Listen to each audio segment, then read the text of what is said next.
Banyak orang membangun bisnis, orang pikirnya gimana bisnisnya, gimana saya produknya bisa laku, gimana saya supaya produk saya bisa dikenal, bagaimana brandingnya, bagaimana supaya bisa cuan, bisa untung. Nah, kalau menurut saya, membangun bisnis bukan seperti menjual produk, atau menjual service, atau bahkan mengangkat brand. Membangun bisnis adalah membangun tim. Kalau Anda membangun bisnis cuma jualan aja, jualan produk aja, jualan service aja, jualan mungkin branding Anda diangkat di marketing asal untung, ya, cuan, itu namanya berdagang, ya. Dan kalau begitu mindsetnya, kita akan terus-terusan jadi Superman atau Superwoman di bisnis kita sendiri. Kenapa? Karena saya yang paling tahu, semuanya saya, ya kan? Jadi saya yang paling ngerti. Saya cuma fokus jualan produk saya jual ke customer, saya making money, cukup. Tim saya sih ada, tapi semua gimana saya. Nah, menurut saya, kalau seperti itu bangun bisnis, Anda akan kewalahan, bahkan Anda akan burn out, karena semuanya terpusat di Anda. Jadi kalau menurut saya, membangun bisnis adalah sebetulnya membangun tim. Ya, building the team that help you build the business. Artinya kalau Anda membangun timnya, Anda bisa tinggalkan bisnisnya, tidak dilepas, benar-benar dilepas, tapi Anda bisa tidak terlalu attached terhadap bisnis Anda, dan tim Anda yang jadi pilar dan sistem, sehingga Anda bisa tidak terlalu terpusat kepada Anda. Nah, itu kan yang sebetulnya bangun bisnis. Jadi bangun bisnis sama dengan membangun tim. Jadi bangun bisnis bukan seperti kita cuma jual produk, jual service. No, bangun bisnis artinya membangun tim. Di video ini saya angkat satu topik, yaitu begini. Ada yang pertanyaan masuk pada saya, pengusaha bilang gini, "Coach, gimana ya? Saya tuh bingung bangun tim itu gimana? Caranya ngebangun tim gimana? Coach, ngomongnya gampang ngebangun tim. Gimana caranya ngebangun tim? Saya udah berulang-ulang bangun tim tapi nggak ada yang sukses. Gagal terus. Ujung-ujung ke saya lagi." Nah, jadi kenapa 99% ya CEO, pengusaha, business owner itu gagal membangun tim? Kenapa seperti itu? Nah, ini di sini video ini saya akan paparkan kenapa seperti itu dan bagaimana langkah-langkah kita supaya Anda bisa punya bisnis yang bergantung pada timnya, bukan bergantung kepada Anda terus. Ya, sekali lagi, ini bukan hanya membangun bisnis tapi membangun tim. Ya, nanti setelah itu kalau bisnisnya jalan, bukan hanya jalan berdasarkan karena orang-orang tertentu, tapi karena sistem dan timnya Anda bentuk. Jadi di video ini saya akan paparkan bagaimana supaya saya sebagai leader itu tidak jadi MacGyver. Ya, Anda bisa nonton di video sebelumnya tentang bagaimana 24 jam orang kaya versus 24 jam orang miskin. Anda bisa nonton video ini. Saya sedang mengejar subscribers ke 500.000 subscribers. Jadi saya minta bantuan Anda. Kalau Anda memang suka dengan video ini, Anda bisa nonton, Anda bisa komen di bawah, dan Anda bisa subscribe dan like dan share ke teman-teman Anda, karena saya percaya sharing is caring. Oke, saya ingin sharing kepada Anda tentang leadership. Ya, leadership itu tentang apa sih? Leadership itu bukan tentang kita yang paling hebat, paling pintar, paling kuat, paling smart, paling brilliant. No, it's not about you, it's about them. Ternyata itu yang saya pelajari. Dulu saya pikir, wah, sebagai seorang leader itu harus paling hebat, paling pintar, paling kuat, paling smart, paling brilliant, paling mengerti segala, paling menjadi satu solusi semuanya. Nah, saya pernah seperti itu. Saya sebagai leader, saya paling tahu, saya paling ngerti. Pokoknya saya paling hebat lah, maha di dalam perusahaan saya. Akhirnya, tim saya cuma jadi penonton di pertunjukan sharing saya, di pertunjukan briefing saya. Saya briefing pagi. Oke, tim gimana nih? Nggak ngerti. Nih, solusinya begini-begini nih ya. Ada pertanyaan? Nggak ada. Nih, caranya begini nih. Kalau nggak ngerti begini-begini. Nih, solusinya seperti ini. Kamu caranya begini, kamu begini. Jadi saya yang paling tahu, saya paling ngerti, saya paling hebat lah. Tim saya, iya pak, iya pak, iya pak, iya pak. Mereka jadi penonton di pertunjukan saya. Nah, ternyata itu yang membuat saya terjebak. Nah, itu salah. Ya, kalau begitu artinya apa? Semuanya mengandalkan saya kan? Pak, kalau ini gimana Pak? Pak, kalau itu gimana Pak? Kalau ini gimana Pak? Akhirnya semua terpusat di saya. Terus ada pemikiran begini, Coach, tapi kalau saya ajarin tim saya dan mereka makin pinter, nanti mereka pinter terus bangun bisnis sendiri, jadi kompetitor saya. Nah, itu saya nggak mau. Ya udah, kalau memang itu pilihan Anda, ya udah, Anda biarin aja seperti itu, biarin aja tim Anda bodoh-bodoh, ya Anda yang ngajarin terus, dan semuanya terpusat ke Anda. Nah, pertanyaannya, mau sampai kapan Anda seperti itu terus? Ya kan? Memang betul kalau kita ajarin mereka dan mereka pinter, ada kemungkinan pindah jadi kompetitor. Tapi kan Anda maju terus. Ya, ilmu yang Anda bagikan kepada mereka kan Anda nggak stop di situ, Anda maju terus. Jadi apa yang Anda bagikan kepada mereka, ya mungkin pernah jadi mungkin bagus, tapi artinya kalau Anda bertumbuh terus, artinya kan perkembangan bisnis Anda akan semakin maju. Jadi walaupun mereka jadi kompetitor pun bisa jadi mungkin brandingnya tidak sekuat Anda. Ya, jadi contohnya begitu. Jadi terserah Anda. Kalau Anda mau begitu terus, ya udah, cari orang yang bodoh-bodoh aja, Anda latih mereka atau Anda arahin terus mereka, semuanya terpusat sama Anda. Akhirnya segala keputusan tanya Anda. Jadi kalau Anda nggak ada, ya mereka diam semua. Kalau Anda ada, baru mereka kerja. Nah, mau begitu atau Anda ubah sistemnya. Ya, itu satu. Kesalahan saya adalah saya terlalu hebat. Ya, saya terlalu semuanya terpusat di saya. Sehingga semua jadi menonton. Oh, iya Pak, iya Pak, iya Pak. Nah, jadi ternyata yang saya pelajari itu adalah cara yang salah. Karena itu membuat bisnis saya makin stagnan. Nah, saya ajarkan bagaimana caranya Anda membangun tim. Kenapa? Because you build the business based on because you build the team yang strong enough to help you build your business. Kalau enggak, bisnis Anda mengandalkan Anda sendiri.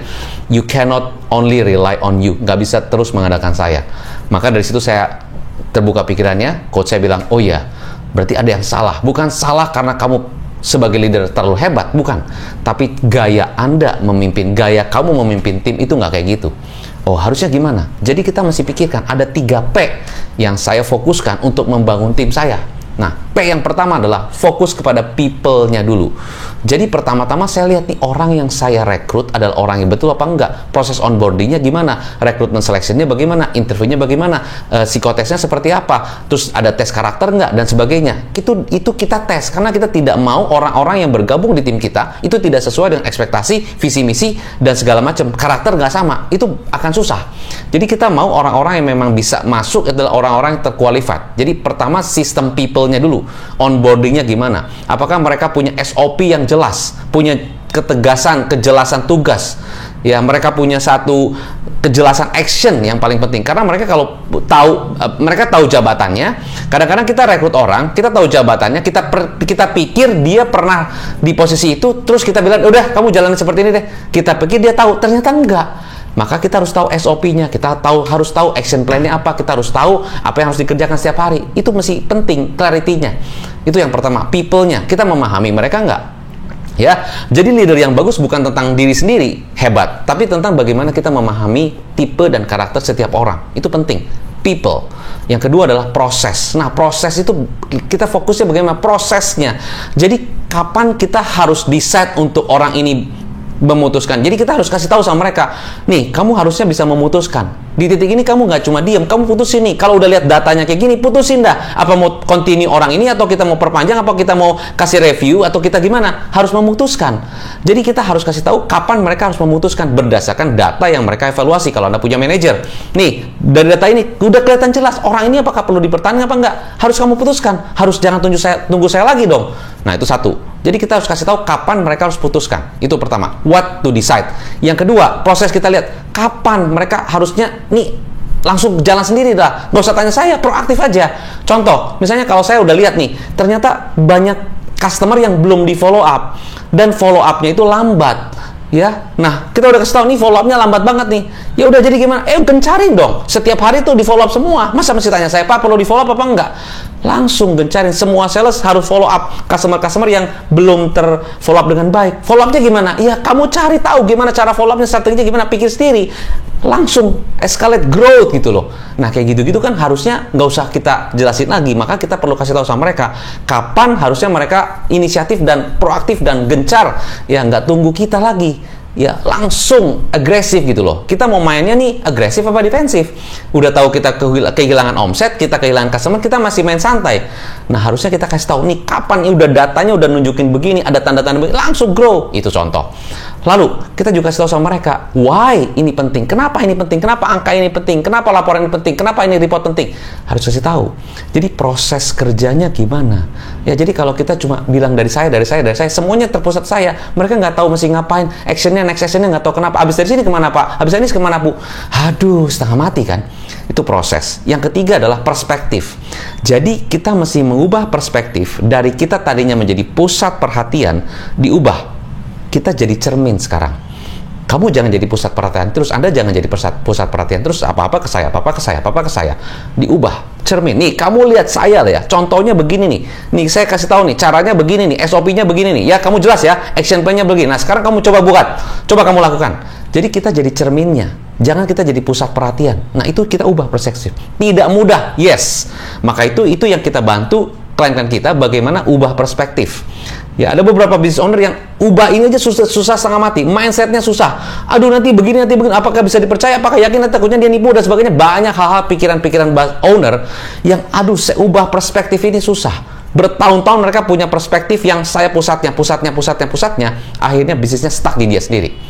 Nah, itu untuk ubah ini, ya, ngomongnya gampang, tapi pengalaman saya, mengubah ini bisa 6 bulan, ya, apalagi family business. Ubah papanya, mindsetnya berubah, ya tergantung ya, ada yang 6 bulan sampai ubah. Baru, oh, dari dulu kayak, nah, cuma dari dulu dikasih tahu nggak mau berubah. Tunggu sampai orang udah kejadian, sudah terpuruk, baru berubah. Nah, makanya di video ini saya sampaikan kepada Anda semua adalah jangan tunggu sampai nanti sudah terjadi sesuatu, sudah terpuruk, sudah stuck, sudah aduh no opsi, baru berubah. Ketinggalan. Ya, mulai dari sekarang. Ya, tapi tergantung bisnis Anda sendiri. Anda tahu kapan harus berubah. Nah, di sini saya kasih tahu pada Anda. Anda tahu nggak kapan Anda harus berubah? Anda tahu nggak kapan keputusan apa yang harus Anda ubah sekarang? Anda mesti riset keputusannya atau Anda mesti ubah caranya dan sebagainya. Kapan mulainya? You have to decide because you know your business. Ya, itu yang ketiga. Jadi people, kapan onboardingnya, recruitment system dan sebagainya, prosesnya, kapan mereka harus decide yang benar yang enggak, kapan mereka mesti grow, kapan juga mereka mesti tahu apakah yang mana yang penting di beberapa laporan, mana yang penting, harus tahu. Lalu juga perspektifnya, ya, itu yang nomor 2. Dan nomor 3 yang paling penting adalah sebagai leader, ya tentunya kita harus punya satu planning yang jelas, ya, mingguannya apa, oke, bulanannya apa. Ubah cara kita memimpin mereka. Cara memimpin mereka mungkin cuma nggak direct satu arah, tapi bisa 2 arah. Kita kasih mereka ruang untuk salah. Kita kasih mereka ruang untuk membuat kesalahan. Kita kasih ruang mereka untuk gagal. It's okay. Gagal adalah bagian dari pembelajaran. Kalau mereka nggak pernah gagal, mereka nggak pernah merasakan ini salah, ya mereka nggak tahu mana yang salah, mana yang benar. Akhirnya semuanya ke Anda. Jadi kasih ruang lah untuk mereka make mistake. Kasih ruang lah untuk mereka, ya ada gagalnya, ada mungkin ada salah sedikit salah. Anda kasih tahu nih, ya kita evaluasi ya, yang salahnya begini, ini yang benernya begini. Nah, coba dari kamu gimana? Jadi kita kasih ruang seperti itu. Ya, kalau Anda tidak ubah gaya Anda memimpin, ya seberapapun Anda berusaha untuk membangun mereka, Anda akan sulit karena mereka akan jadi penonton Anda terus. Karena yang paling pintar Anda, paling hebat Anda, paling brilian Anda. Jadi, ya suksesnya seorang leader bukan karena seberapa pintar kita sebagai leader, atau seberapa hebat kita sebagai leader, atau seberapa luar briliannya Anda, tapi seberapa Anda bisa memimpin orang-orang dengan berbagai different karakter. Dan kalau Anda bisa membangun mereka dengan berbagai tipe karakter, dengan berbagai tipe mindset, nah itu Anda sukses sebagai leader. Nah itu yang saya rasakan juga di bisnis saya. My business grow 10x is not because I am Superman, paling hebat, paling kuat dan sebagainya. No, itu akan stuck di saya, itu jebakan. Ya, tapi my business can grow is because I build the team to help me build my business. That's the secret. So, apakah Anda, saya tanya sama Anda gini, apa challenge Anda waktu Anda membangun tim Anda? Apakah Anda rasakan seperti apa yang saya rasakan ini? Ya, what is the challenge? Anda bisa tuliskan di komen. So, next sessionnya apa? Apakah Anda ingin dibantu bagaimana cara membuat sistemnya supaya Anda pun dengan kerangka yang benar, dengan framework yang benar, dan blueprint yang benar, Anda bisa dibantu untuk membangun timnya. Karena saya sudah mengalami ini, saya punya frameworknya, punya guidance-nya, punya blueprintnya, supaya tidak semuanya Anda lakukan semuanya manual. Ya, terlalu lama. Dan yang paling penting is the time. Ya, bisa jadi your biggest challenge in the business is not about the business themselves, it's about the time. Kita terlalu sibuk, semuanya diatur diri sendiri, semuanya kita yang ngatur, semuanya ada di saya, ya. Dan saya nggak punya waktu untuk ngapa-ngapain lagi, because semuanya terpusat sama saya. That's maybe the biggest challenge-nya. Bukan karena produknya nggak laku, bukan karena brandingnya nggak dikenal, bukan karena mungkin customer-nya kurang. No, it's because you are too much time, terlalu burn out karena waktunya semua Anda di Anda. Jadi yang paling penting adalah Anda harus beli kembali waktu Anda. Ya, gimana caranya? Dengan delegasikan ke tim, dengan membangun tim tentunya. Setelah Anda punya waktu Anda kembali, baru Anda bisa grow. Pikirkan bagaimana bisnis Anda bisa grow. Itu yang paling penting. Karena yang memikirkan bisnis bisa grow adalah Anda sendiri. Ya, bukan timnya. Tugas Anda adalah, prioritas Anda adalah membangun timnya dulu supaya Anda bisa buy back your time. Then when you have the time, then you can build the business of your own. Itu mindsetnya. Oke? So, langkah Anda pertama, kalau Anda merasa leadership Anda lemah, Anda merasa tim Anda lemah, mau sampai kapan Anda seperti itu? Ya, Di sini Anda bisa konsultasi dengan tim kita untuk sama-sama kita bantu Anda build the system of leadership, ya, sehingga Anda bisa membangun tim Anda strong supaya help you build your business. So, saya Hendra Hilman, sukses selalu, salam pengusaha.